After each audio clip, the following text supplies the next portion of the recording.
Good day and welcome to the dining table. President Biden calls Israel's prime minister's action in Gaza over the top. Subscribe, like, and share. So let me tell you what's going on. President Biden is holding a press conference about a special security report.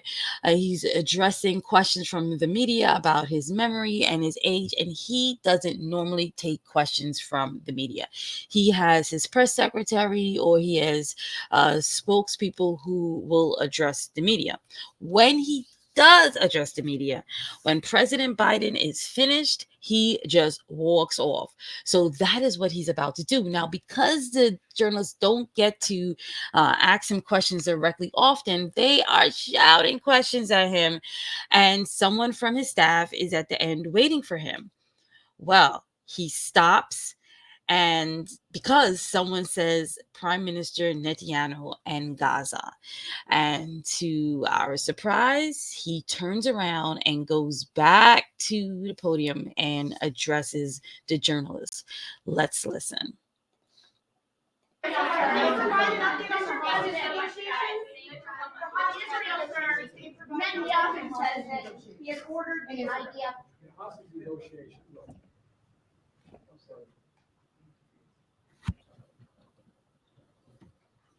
I'm of the view, as you know, that the conduct of the response in Gaza, in the Gaza Strip, has been over the top. He said the response in Gaza has been over the top. Let's continue. I think that, as you know, initially, the president of Mexico, Sisi. Now, he just said the president of Mexico, Sisi. Now, President Biden, you are at a press conference addressing your memory, and you're mixing up the president of Mexico with the president of Egypt, Sisi. Now, he's speaking to the president of Mexico often. Here's a readout recently. They're talking about the border and people migrating to the United States. So he is in communication with him, but Mexico does not,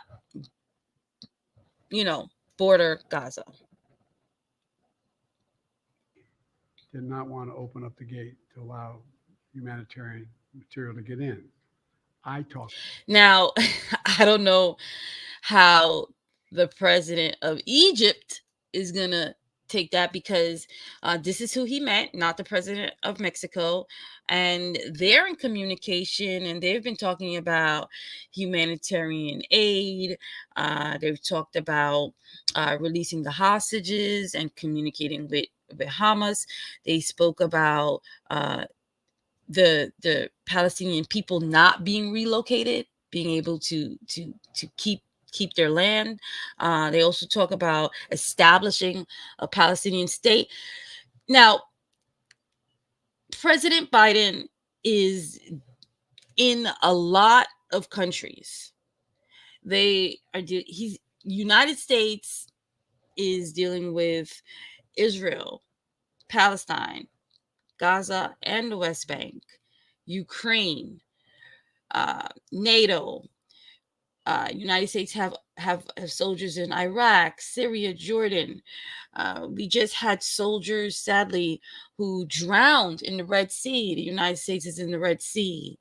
There also had soldiers that were killed by enemy drones in Jordan, and soldiers that died in aircraft in a crash in California. So he's communicating with a lot of countries, humanitarian aid in many countries, funding in many countries, weapons. So maybe that's why he was mixing a little bit of the stuff up. But I don't really know how well the president of Egypt, Sisi, will take that President Biden is saying he's the reason why uh, the the border was open, uh, and so humanitarian aid could come by. That he's the reason. He may be the reason why Bibi agreed, but the reason why Sisi agreed, when that is their neighbor, I don't know how they would receive that. But let's continue. To him. I convinced him to open the gate. I talked to Bibi to open the gate on the Israeli side. I've been pushing really hard to get humanitarian assistance into Gaza.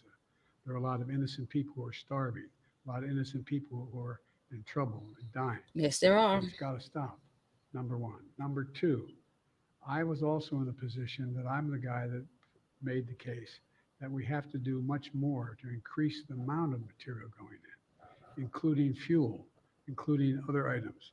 I've been on the phone with the Qataris, I've been on the phone with the Egyptians, I've been on the phone with the Saudis to get as much aid as we possibly can into Gaza. There are innocent people, innocent women and children who are also in badly in need of help. And so that's what we're pushing. And I'm pushing very hard now to deal with this hostage ceasefire because, I've been working tirelessly in this deal. How can I say this without revealing it? To lead to a sustained pause in the fighting, in the actions taking place in the Gaza Strip. And because I think if we could get the delay for that, the initial delay, I think that we would be able to extend that so that we could increase the prospect that this fighting in Gaza changes. There's also negotiations.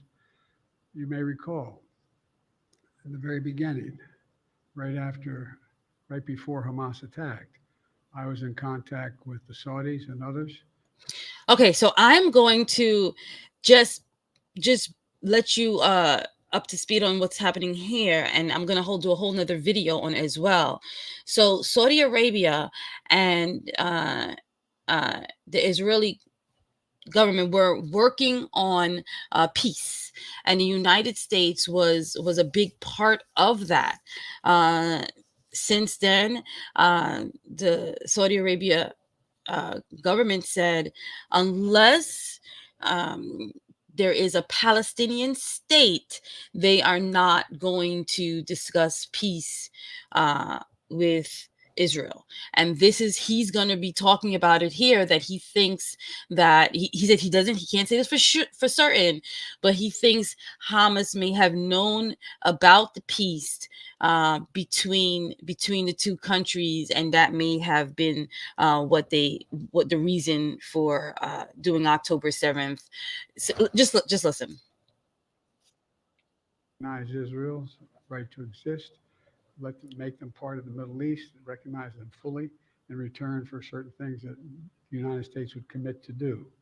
And the commitment that we were proposing to do related to two items. I'm not going to go in detail, but one of them was to deal with the protection against their arch enemy to the northwest, the northeast, I should say. The second one, by providing ammunition and material for them to defend themselves. Coincidentally, that's the time frame when this broke out.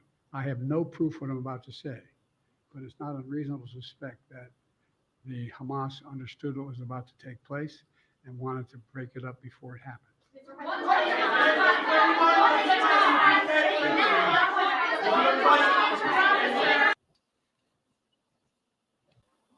One thing about Prime Minister Netanyahu, he may be best friends with America, but if anyone from America says anything about him, he sure enough will respond. Let's listen. What's your response to President Biden saying that your response in Gaza has been over the top? I appreciate President Biden's support for Israel since the beginning of the war. I don't know exactly what he meant. So the Prime Minister thanked President Biden for all his support. That was the first thing he did. And then he said he doesn't know what President Biden is talking about. Over the top. How could you call me over the top, President Biden, when you just gave me weapons? It was approved for ammunition. $147.5 million. If the United States is is offering this type of assistance and then calling Prime Minister of Israel over the top, he just said it. He does not know what President Biden is talking about by over the top, but he does thank him for all his support.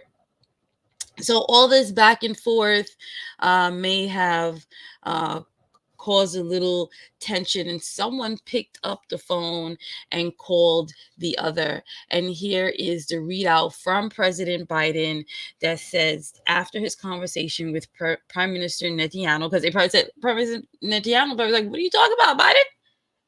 What do you mean? What do you mean I'm over the top? How am I over the top? You the one that assisted me. Like, what do you mean? You know what's going on. We let you know what's going on right through and through. So to say I'm over the top, I don't know. I appreciate your help, but I don't know what you're talking about.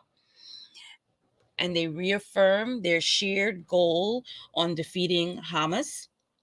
They spoke about the release of remaining hostages and negotiating that. They spoke about humanitarian aid. And they agreed to keep in contact because they had not spoken since December.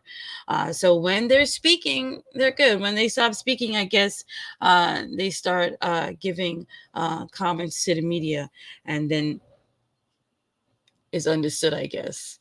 So they've spoken, and I don't know. Do you think they're on the same page, President Biden and Prime Minister Netanyahu? Make sure you subscribe, like, and share.